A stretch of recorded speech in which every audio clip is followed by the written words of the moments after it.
Hi, I'm Brent. I serve as Executive Director of Faith in America, and I'm here today with David Blankenhorn, President of the Institute of American Values. David, it's good to be here today. I certainly appreciate you taking out time and discussing the issues before us today. Good to be with you. Thank you. We're going to be talking today about some issues that are certainly relevant to many discussions, but particularly over the next coming months as the U.S. Supreme Court is considering some marriage equality cases. And also as far as Faith in America as an organization, which educates people about the harm that's caused when religious teaching is misused to justify stigma and hostility towards gay, lesbian, bisexual, and transgender youth. Look forward to the dialogue, David. So, ask me questions and we'll just talk.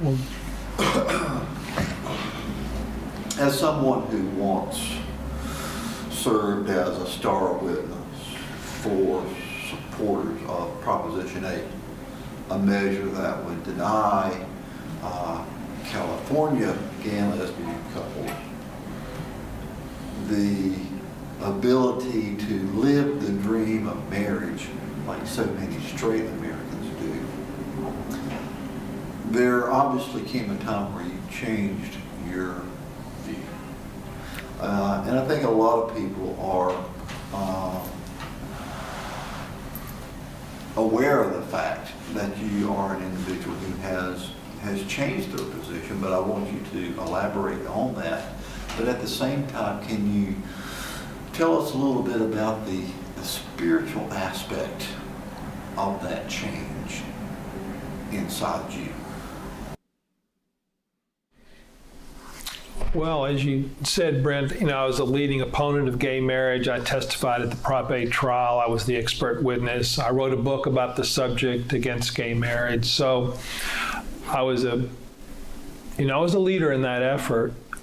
I changed my mind publicly in June of this past year. It had been building a while. I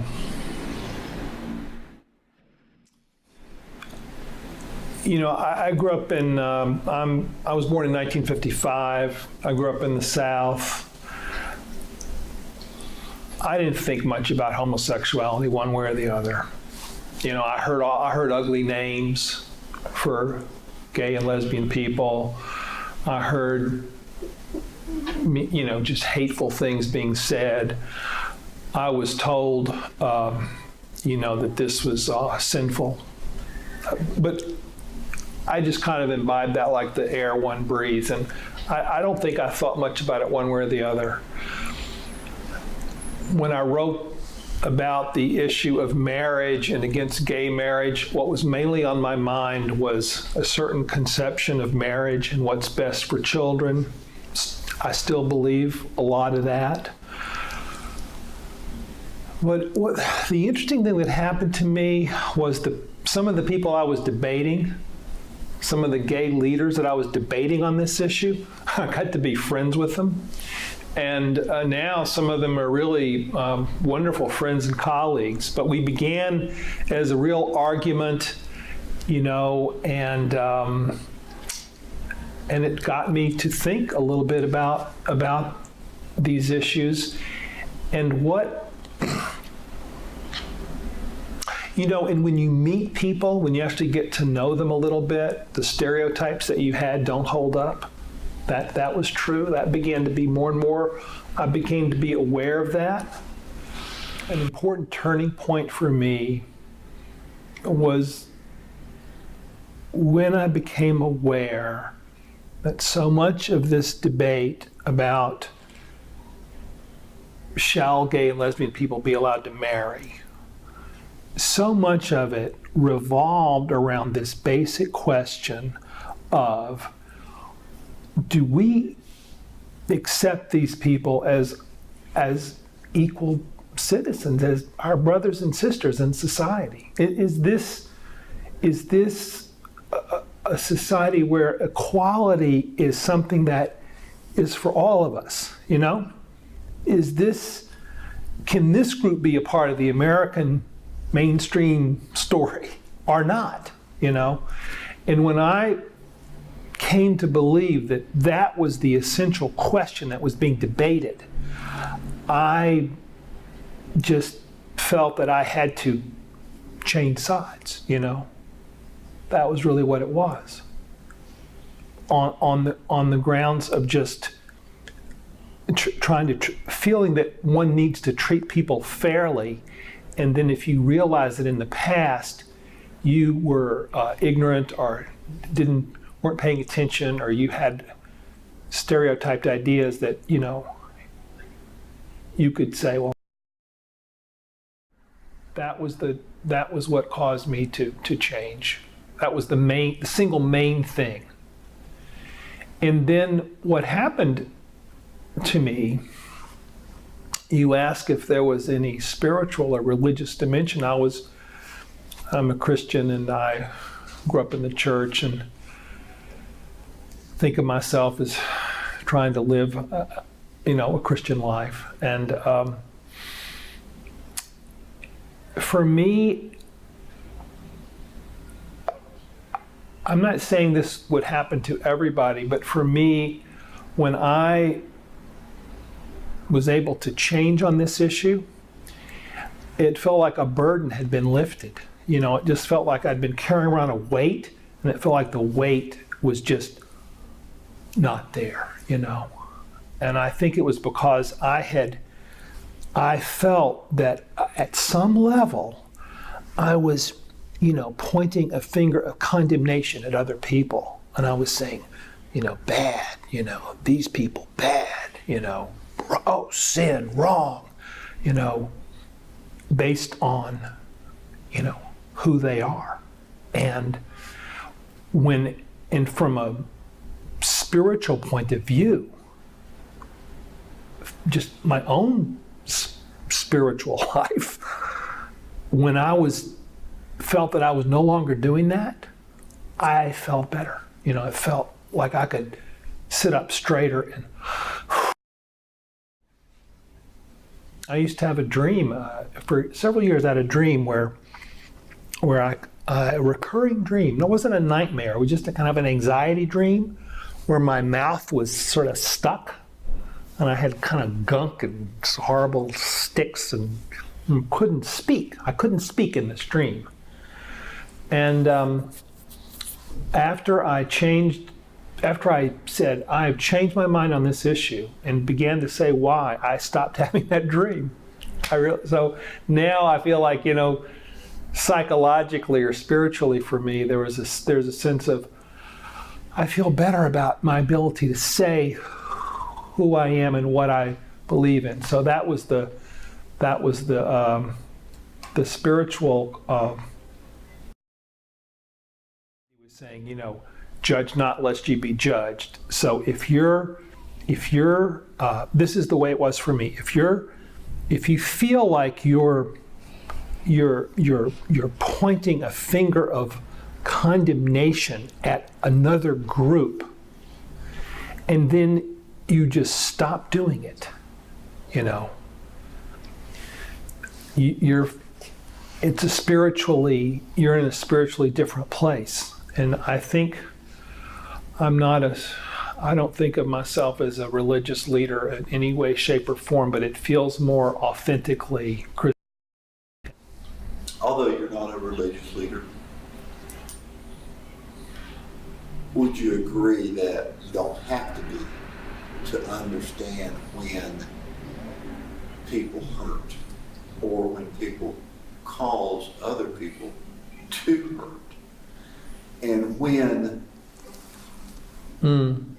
people make gay and lesbian individuals, especially young gay and lesbian individuals, feel that not only am I pointing a finger of condemnation at you, but God's pointing his finger of condemnation at you. Yeah.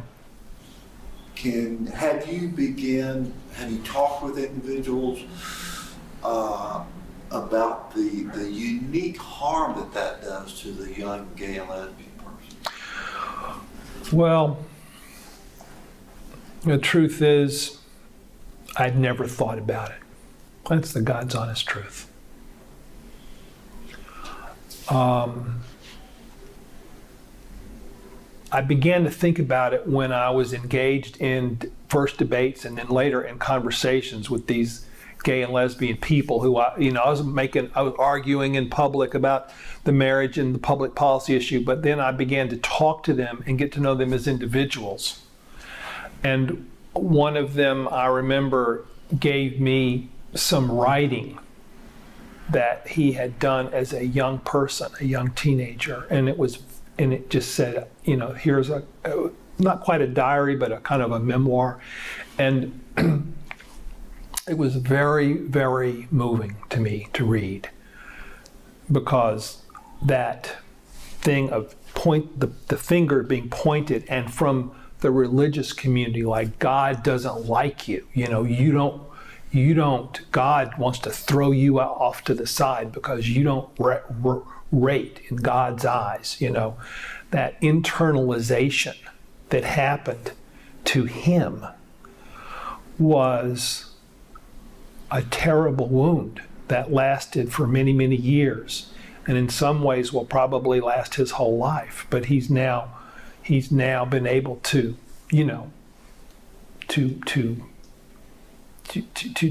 overcome that. But it was a terrible, terrible, damaging thing to be told. To be told that who you are is hateful in the eyes of your community and to God, who knows you better as well as you know yourself, better than you know yourself, right? So for God, who knows you better than you know yourself, who you are is what is being condemned.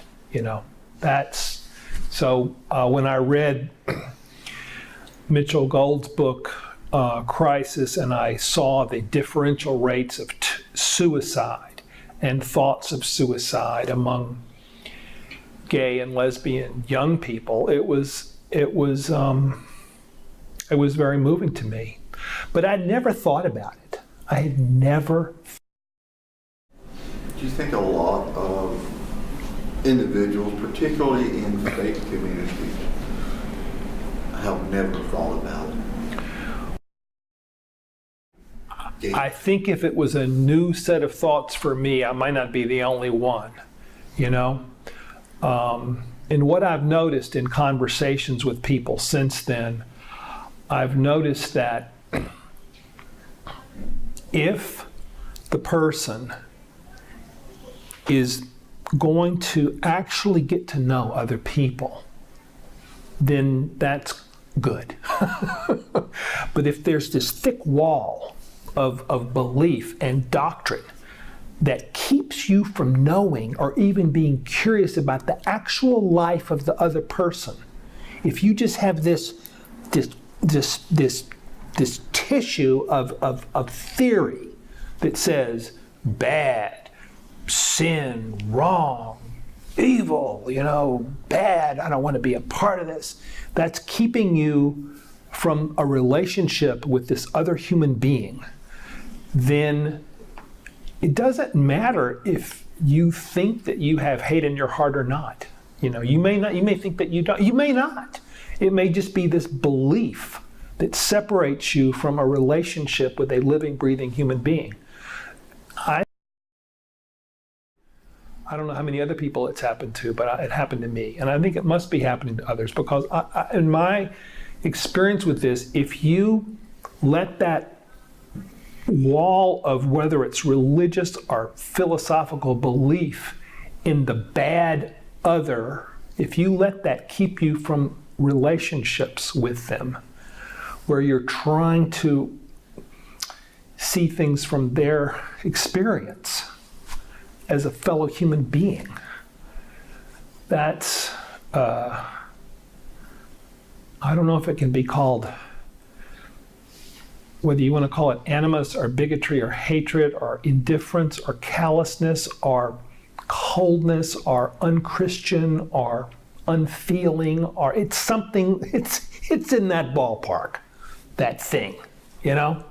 And I think that's what I was doing because of just the air I breathed, you know, and in my own, whatever my own failures.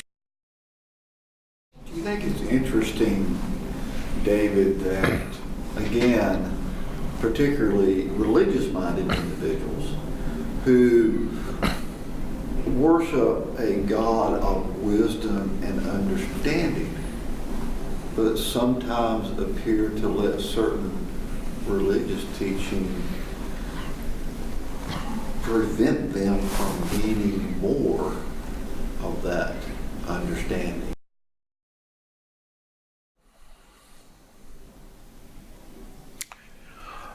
You know, most theological questions are way above my pay grade, but I do think this sometimes as I try to struggle with this. I always think about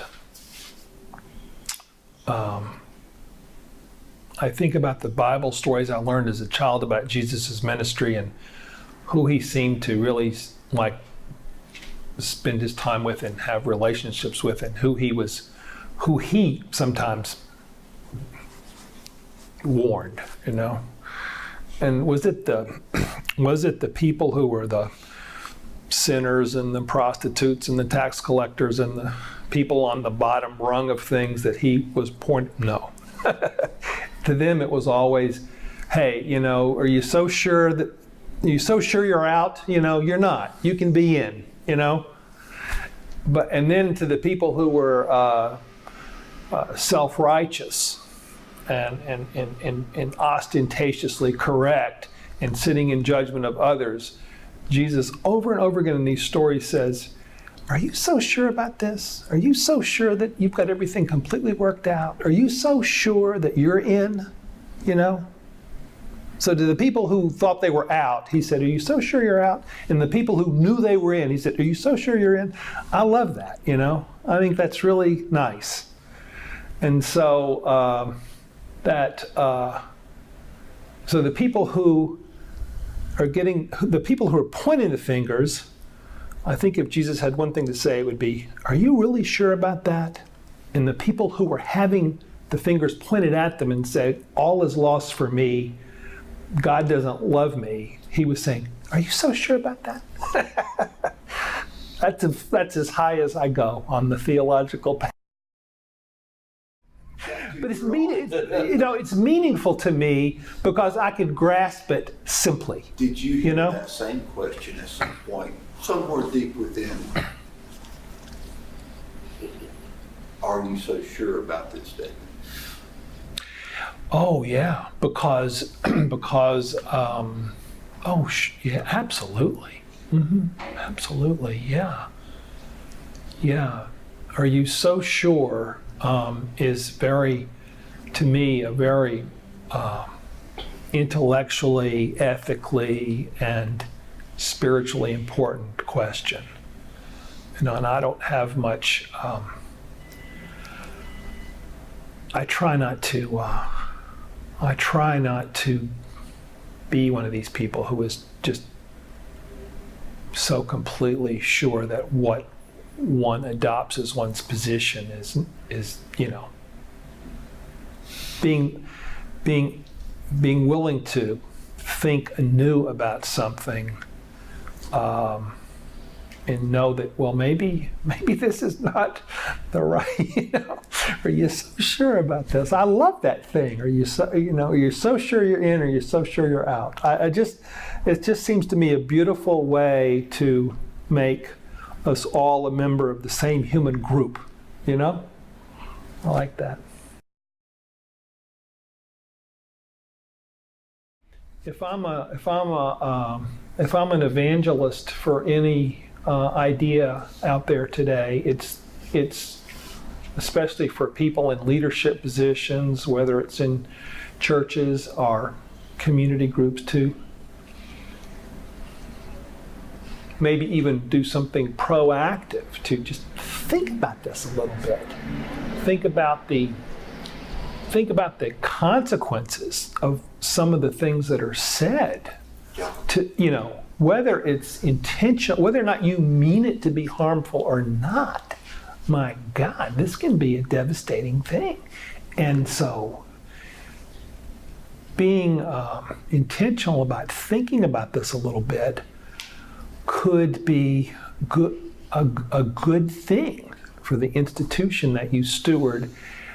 And I'm confident based on my own experience that it can be good for you, you know, the person doing the thinking. David, I have certainly enjoyed this afternoon talking.